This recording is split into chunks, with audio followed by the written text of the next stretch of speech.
3 weeks ago, I bought a used laptop from an online auction. No brand, no serial number, just listed as private device, minor damage. It was cheap, way too cheap.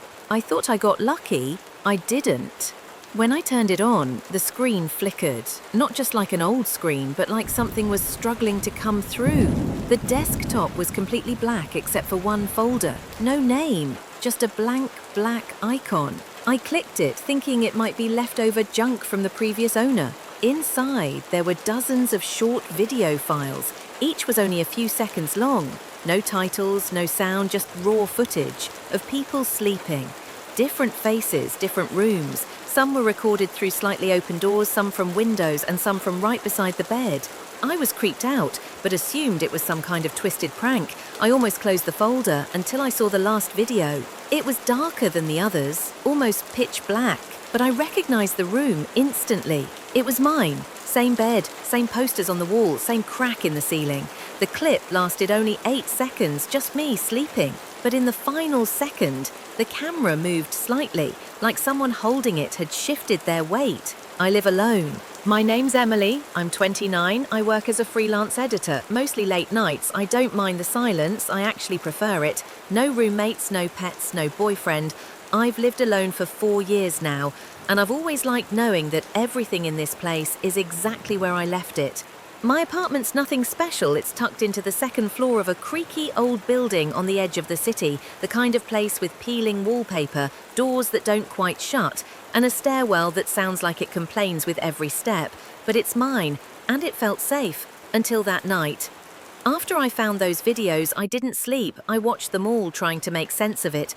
Most clips were just people sleeping. Sometimes you could hear faint breathing. Sometimes you could see their eyes fluttering under closed lids. Strangers, all of them. Different houses, different beds, all of them filmed without knowing.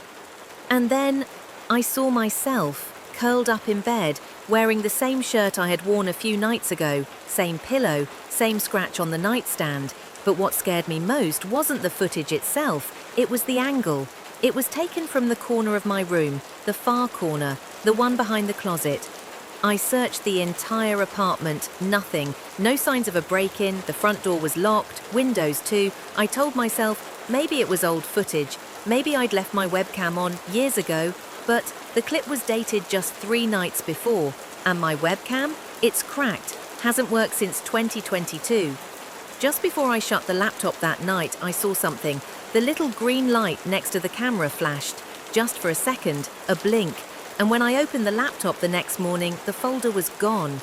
An hour later it came back, but now it had a new video. That night, the new video wasn't just another clip, it was a message. When I played it, my heart dropped. Behind me, on the cracked plaster wall, a symbol was glowing faintly, pulsing like a heartbeat. It wasn't something I recognized, more like an ancient knot, shifting shapes subtly, alive in a way that made my skin crawl. I zoomed in, trying to focus, but the symbol seemed to warp, twisting into shapes I couldn't quite understand.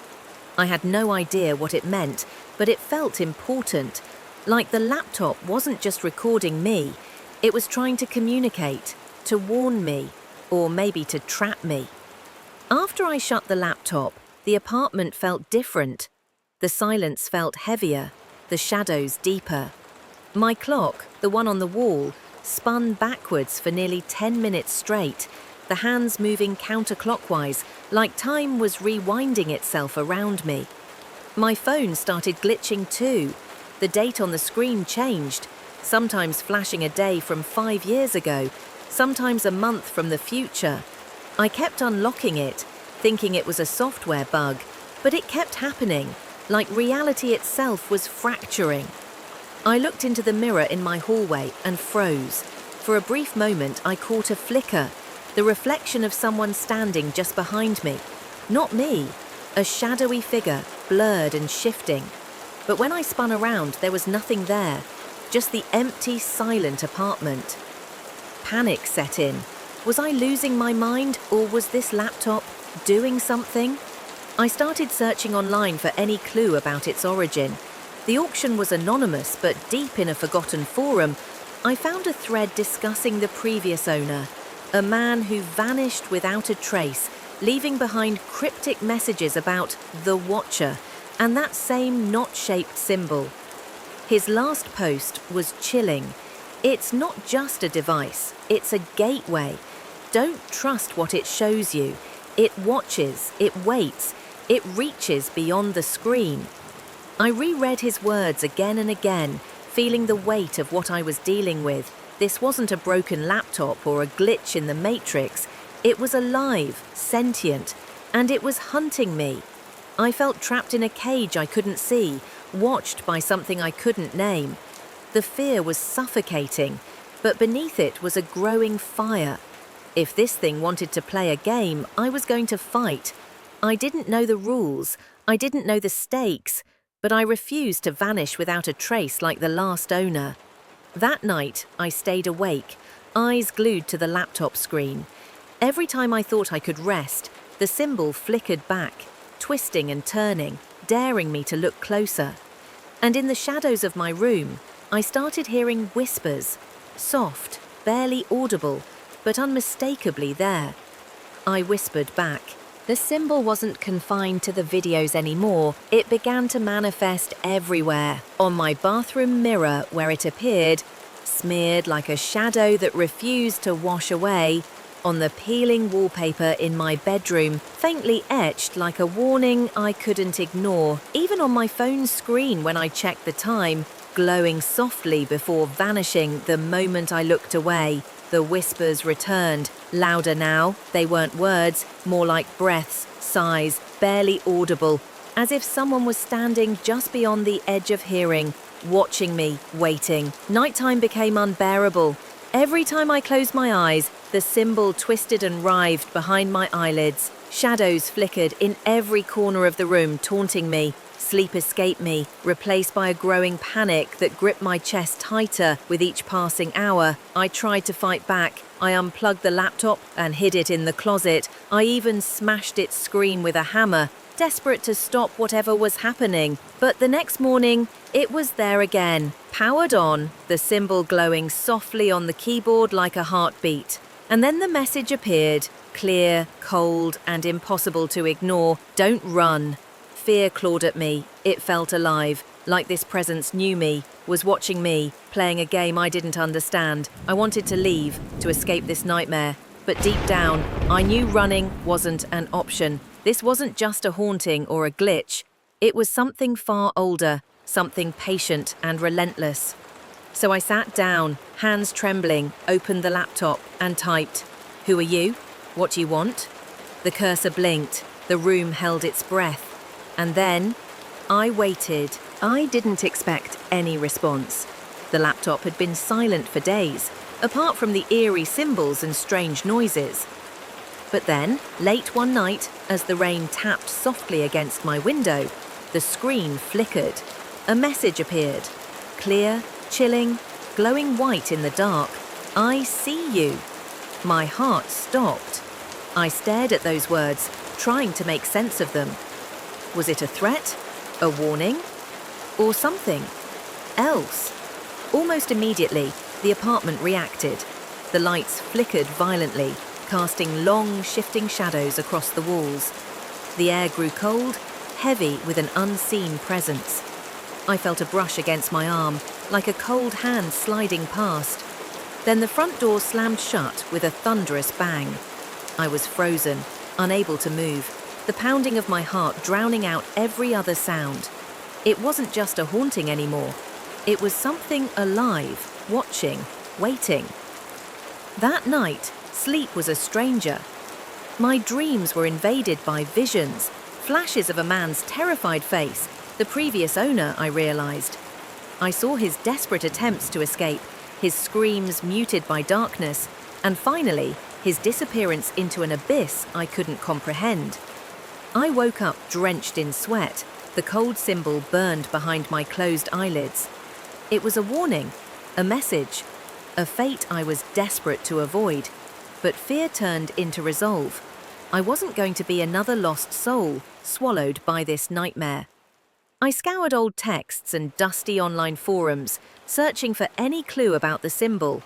A twisted, ancient glyph linked to forgotten rituals and dark legends.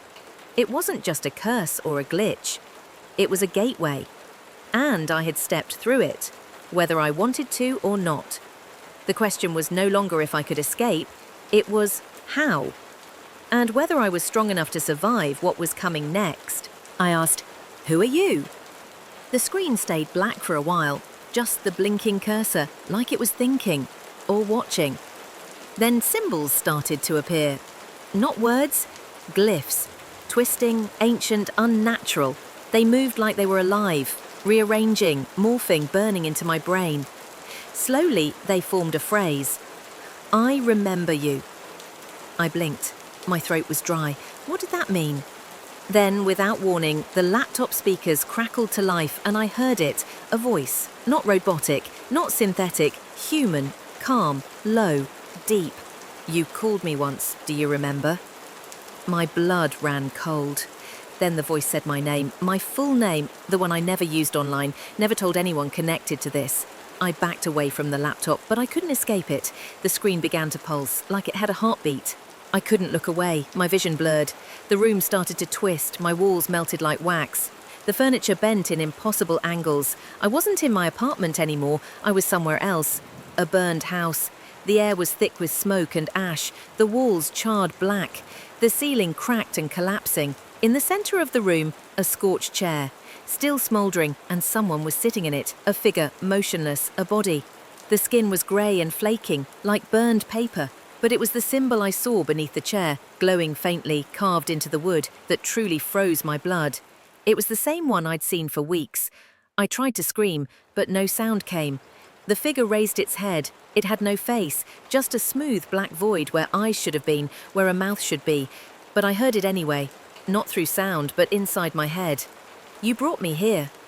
I staggered backward, but there was nowhere to run. The house collapsed into darkness. Then I woke up. On the floor of my apartment, my nose was bleeding, my head pounding, the laptop was off, but the symbol, it was scratched into the desk, deep, violent, fresh, and then the screen blinked to life one more time. A final message, "You knew you forgot." That's when it hit me, this wasn't the first time. Whatever this thing was, I had met it before.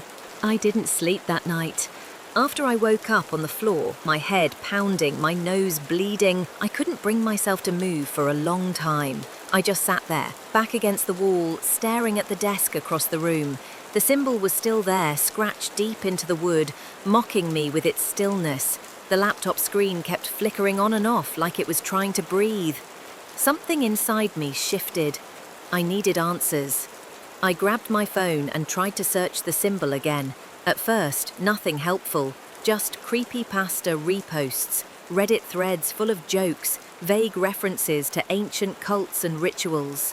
But then I found a strange link. A PDF file on an old blog, no author, no title. The site itself looked abandoned. The only text above the file was, "Those who remember are always returned." I clicked it. My phone screen turned completely black for a moment, then the document opened. Symbols, diagrams, drawings of people standing in circles made of bone and salt. There were notes scribbled in dead languages I couldn't understand, and then suddenly a photograph. It was me. Not someone who looked like me, it was me. Standing in a forest clearing, wearing dark clothes, holding an old book. My eyes were completely black. My expression, calm, cold, like I had done whatever I was doing 1,000 times before. I dropped the phone. The file closed by itself, and the screen went dark. I didn't pick it up again. Then I heard it, scratching. Not in the walls, not outside. It was coming from beneath the floor. I crawled forward on shaky legs, each step making the wood creak. I placed my hand on the floorboard near the desk. It was warm. No, hot. I pressed harder, and then, crack, one of the boards split down the middle. I scrambled backward as it snapped, revealing a hole beneath. Not dirt, not foundation, just blackness. Absolute total black. From inside it came a sound, not a growl, not a voice. A kind of whisper that didn't use words. It felt like it was crawling up my spine, wrapping around my brain. Then something rose up out of the darkness. A book, the same one I'd seen in the photo.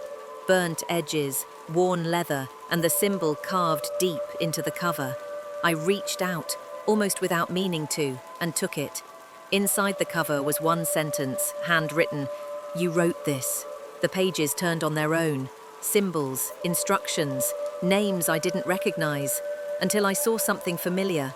A ritual, one meant not to summon but to seal. I didn't understand most of it, but I recognized the intent. A final attempt to close the gate I had once opened. Beneath it, scrawled in red ink, "Do not try this alone. It remembers failure." I closed the book. My hands were shaking. Whatever I had done in the past, whatever I had brought into this world, it wasn't gone. It was waiting for me to try again, waiting for me to fail again. And this time, it would not be kind. I lit every candle I could find, drew the circle exactly as shown in the book. Salt, ash, 3 drops of blood. My blood. I didn't flinch. Not anymore. The room felt wrong. The air was thick, heavy, like I was breathing in memories I'd tried to forget. The symbol burned in my mind, in my skin. I knew what I had to do, even if I didn't remember how I once did it. This was my fault, all of it. The entity, the voices, the door I opened lifetimes ago. I was the key, and I was going to close it or be consumed with it. I placed the book in the center of the circle. The pages turned on their own again. They wanted to be read. I began to speak. The words felt like fire in my throat. My voice cracked, and the room began to shake. Not just the floor, the walls, the air, the very fabric of the room trembled. The screen of the laptop flicked on one last time. It showed my face, but not now. Not this version of me, the other me. Eyes black, expression calm, watching, silently judging. "You can't stop it," she said. Her voice came from the laptop, from the air, from inside my head. "You are it." "No," I whispered. I was, but not anymore. I shouted the final words. The lights exploded. Every candle blew out at once. The floor cracked. Wind, no, force, began to spiral inside the circle, trying to pull the book away, trying to pull me in. But I held. I screamed the final line of the ritual, louder than thunder, louder than her voice inside me. And then silence. The book stopped shaking. The air turned cold, and the darkness vanished. I opened my eyes, lying flat on the wooden floor. The circle was gone. The book, ashes. The laptop was cracked in two, and I was alone. Truly alone. For a second, I thought I had done it, that it was over, until I turned to the mirror and saw her standing behind me, not smiling, not moving, just watching. She raised one hand and traced the symbol in the air. I didn't move. And then she whispered, "Next time, you won't fight me.